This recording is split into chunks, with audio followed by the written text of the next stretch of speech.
The Duchess and the Jeweler, Virginia Woolf. Previous story. Oliver Bacon, who started his life as a poor boy in a dark little alley but possessed outstanding shrewdness and impressive business abilities, becomes the most successful jeweler in England. Nevertheless, he remains unsatisfied with his current position and dreams of even greater wealth and honor. One day, a duchess from a prestigious and time-honored family visits his shop and awaits a meeting with him in person. And Oliver, rising, could hear the rustle of the dress of the Duchess as she came down the passage.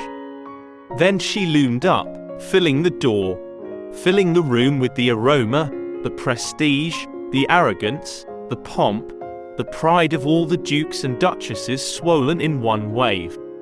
And as a wave breaks, she broke, as she sat down, spreading and splashing and falling over Oliver Bacon, the great jeweler, covering him with sparkling bright colors, green, rose, violet, and odors, and iridescences, and rays shooting from fingers, nodding from plumes, flashing from silk.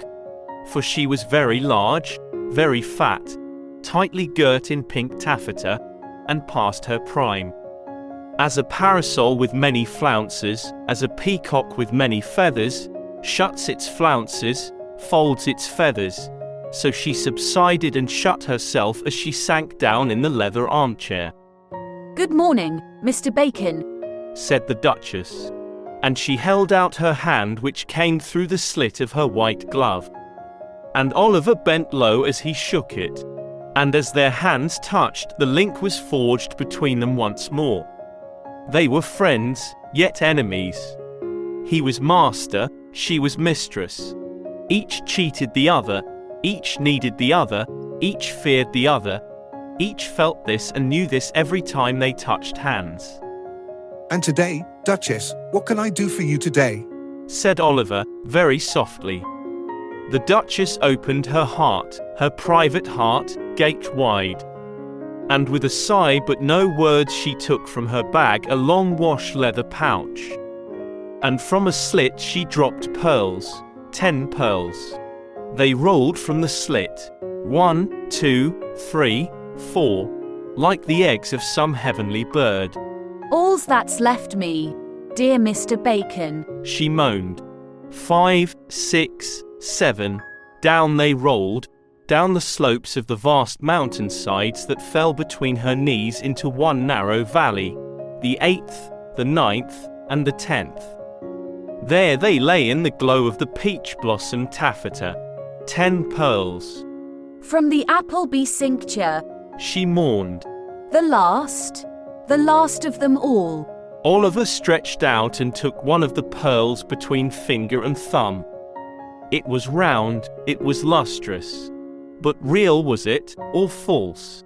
Was she lying again? Did she dare? She laid her plump padded finger across her lips. "If the Duke knew," she whispered. "Dear Mr. Bacon, a bit of bad luck." Been gambling again, had she? "That villain, that sharper," she hissed. The man with the chipped cheekbone? A Baden. And the Duke was straight as a poker, with side whiskers. Would cut her off, shut her up down there if he knew. What I know, thought Oliver, and glanced at the safe. "Araminta, Daphne, Diana," she moaned. "It's for them." The ladies Araminta, Daphne, Diana, her daughters. He knew them, adored them. But it was Diana he loved. "You have all my secrets," she leered. Tears slid, tears fell, like diamonds, collecting powder in the ruts of her cherry blossom cheeks. "Old friend," she murmured. "Old friend." "Old friend," he repeated, "old friend." as if he licked the words. "How much?" he queried. She covered the pearls with her hand. 20,000, she whispered. But was it real or false, the one he held in his hand? The Appleby cincture, hadn't she sold it already? He would ring for Spencer or Hammond. "Take it and test it," he would say. He stretched to the bell. You will come down tomorrow. She urged, she interrupted. The Prime Minister, His Royal Highness. She stopped. And Diana. She added. Oliver took his hand off the bell. He looked past her, at the backs of the houses in Bond Street. But he saw, not the houses in Bond Street, but a dimpling river, and trout rising and salmon, and the Prime Minister, and himself too, in white waistcoat, and then, Diana. He looked down at the pearl in his hand. But how could he test it? In the light of the river, in the light of the eyes of Diana. But the eyes of the Duchess were on him. 20,000. She moaned. My honor. The honor of the mother of Diana. He drew his checkbook towards him. He took out his pen. 20. He wrote. Then he stopped writing. The eyes of the old woman in the picture were on him, of the old woman his mother. Oliver, She warned him. have sense. Don't be a fool. Oliver. The Duchess entreated. It was Oliver. now, not Mr. Bacon. You'll come for a long weekend? alone in the woods with Diana. Riding alone in the woods with Diana. 1,000. He wrote, and signed it. Here you are. He said. And there opened all the flounces of the parasol, all the plumes of the peacock, the radiance of the wave, the swords and spears of Agincourt, as she rose from her chair. And the two old men and the two young men, Spencer and Marshall, Wicks and Hammond, flattened themselves behind the counter envying him as he led her through the shop to the door. And he waggled his yellow glove in their faces, and she held her honor, a cheque for £20,000 with his signature, quite firmly in her hands. Are they false or are they real?